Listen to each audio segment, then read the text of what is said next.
Leitura da primeira carta de São Paulo aos Coríntios. Irmãos, quando um de vós tem uma questão com o outro, como se atreve a entrar na justiça perante os injustos, em vez de recorrer aos santos? Será que ignorais que os santos julgarão o mundo? Ora, se o mundo está sujeito ao vosso julgamento, seríeis acaso indignos de deliberar e julgar sobre questões tão insignificantes? Ignorais que julgaremos os anjos? Quanto mais, coisas desta vida. No entanto, se tendes dessas questões a resolver, recorreis a juízes que a Igreja não pode recomendar. Digo isso, para confusão vossa. Será, então, que aí entre vós não se encontra ninguém sensato e prudente que possa ser juiz entre irmãos? Ao invés disso, irmão contra irmão vai a juízo, e isso perante infiéis. Aliás, já é uma grande falta haver processos entre vós. Porque não suportais, antes, a injustiça? Porque não tolerais, antes, ser prejudicado? Pelo contrário, vós é que cometeis injustiças e fraudes, e isso contra irmãos. Porventura ignorais que pessoas injustas não terão parte no reino de Deus? Não vos iludais, nem imorais, nem idólatras, nem adúlteros, nem efeminados, nem pederastas, nem ladrões, nem avarentos, nem beberrões, nem insolentes, nem salteadores terão parte no reino de Deus. E vós, isto é, alguns de vós, éreis isso. Mas fostes lavados, fostes santificados, fostes justificados pelo nome do Senhor Jesus Cristo e pelo Espírito de nosso Deus. Palavra do Senhor. Graças a Deus.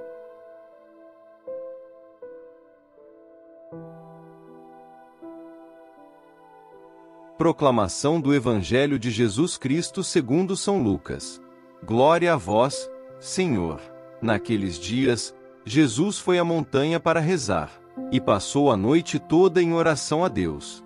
Ao amanhecer, chamou seus discípulos e escolheu 12 dentre eles, aos quais deu o nome de apóstolos: Simão, a quem impôs o nome de Pedro, e seu irmão André, Tiago e João, Filipe e Bartolomeu, Mateus e Tomé, Tiago, filho de Alfeu, e Simão, chamado Zelota, Judas, filho de Tiago, e Judas Iscariotes, aquele que se tornou traidor.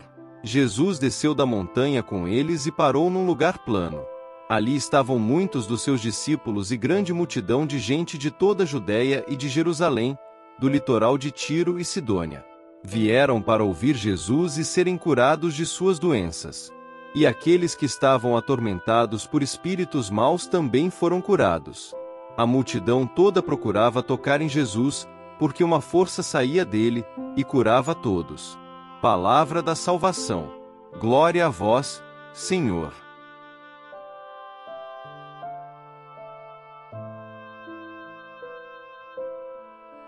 Queridos irmãos e irmãs em Cristo, imaginem uma comunidade dividida, repleta de litígios e disputas. Pessoas processando umas às outras, alimentando rancores e ressentimentos.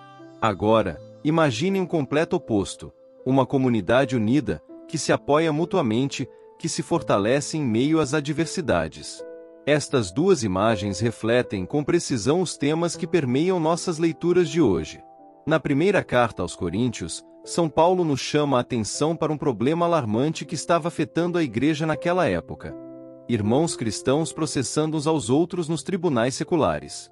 Esse comportamento, na visão de Paulo, era totalmente inaceitável para aqueles que se dizem seguidores de Cristo. Pensem comigo, qual é a mensagem que isso envia para o mundo? A Igreja, a comunidade dos discípulos de Jesus, deveria ser um farol de reconciliação e unidade. Em vez disso, eles estavam levando suas desavenças para tribunais seculares, alimentando ainda mais divisão e animosidade. Paulo faz uma pergunta retórica que deve ressoar em nossos corações. Não sabeis que os santos hão de julgar o mundo? Ele está lembrando os cristãos da Corinto de sua identidade mais profunda, não apenas membros de uma comunidade, mas santos, pessoas consagradas a Deus e chamadas a viver de uma maneira que reflita sua justiça e seu amor. E o que Paulo propõe como alternativa a essa contenda destrutiva? Algo tão simples, mas tão profundo. Por que não aceitais de bom grado a injustiça? Ele está nos desafiando a abandonar nosso desejo de vingança, nosso anseio por justiça humana, e a abraçar o caminho do perdão, da compaixão, da restauração. Imaginem como seria se seguíssemos esse conselho em nossas próprias vidas. Quando alguém nos fere, nossa primeira reação é muitas vezes procurar maneiras de nos vingar, de acertar as contas. Mas Paulo nos diz que, como cristãos, somos chamados a um caminho diferente, o caminho do amor que cobre uma multidão de pecados. Isso não significa que devemos tolerar abusos ou nos resignar passivamente diante da injustiça, mas implica uma transformação do coração, onde substituímos o desejo de retaliação pelo desejo de ver a outra pessoa reconciliada e restaurada. É uma escolha de perseguir a cura em vez da punição. E Paulo deixa isso claro. Essa não é uma tarefa fácil. Ele lembra aos coríntios que alguns deles eram ladrões, avarentos, bêbados, caluniadores, roubadores. Mas, pela graça de Deus, eles foram lavados, santificados, justificados. Eles foram transformados do que eram em algo novo e maravilhoso. Essa é a mesma graça que está disponível para cada um de nós. Não importa o quanto nossos pecados, nossas feridas e nossas divisões pareçam intransponíveis, o poder transformador de Cristo pode nos libertar e nos unir como uma comunidade reconciliada. Agora, voltemos nosso olhar para o Evangelho de Lucas. Aqui, vemos Jesus em um momento crucial. Ele está escolhendo os 12, aqueles que serão seus discípulos mais próximos. É um momento de profunda oração e discernimento, pois Jesus sabe que estes homens terão um papel central na fundação de sua igreja. E quem são esses homens que Jesus escolhe? Lucas nos dá uma lista fascinante: pescadores, revolucionários, cobradores de impostos. Uma mistura eclética de pessoas com backgrounds e temperamentos muito diferentes.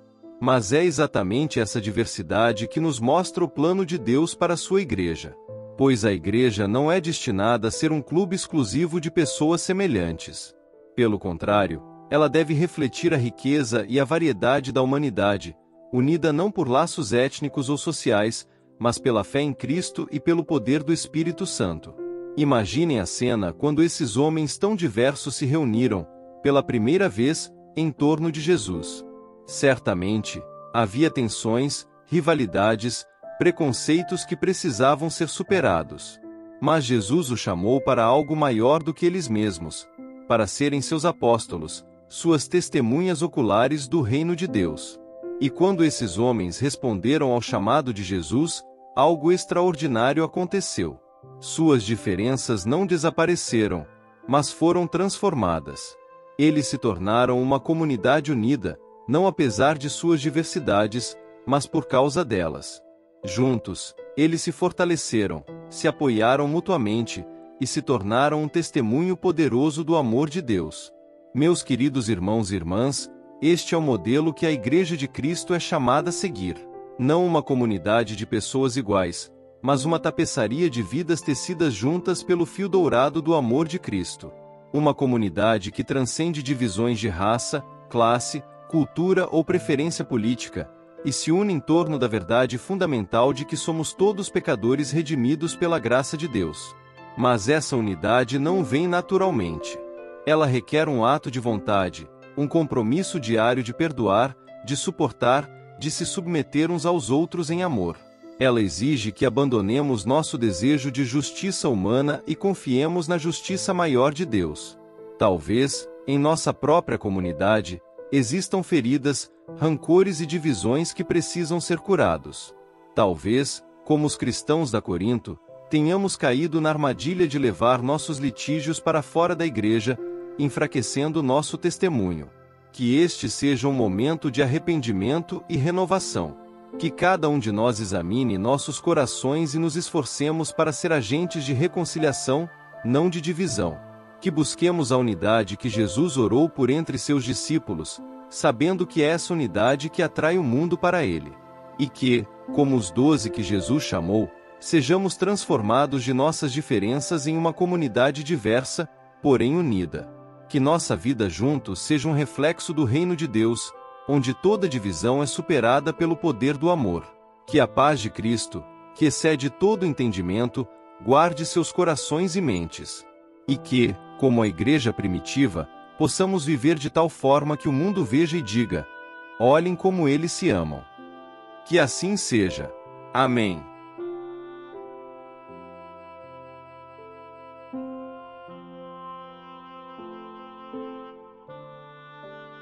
São Miguel Arcanjo, defendei-nos no combate. Sede o nosso refúgio contra as maldades e ciladas do demônio. Ordene-lhe Deus, instantemente o pedimos, e vós, príncipe da milícia celeste, pela virtude divina, precipitai no inferno a Satanás e aos outros espíritos malignos que andam pelo mundo para perder as almas. Amém.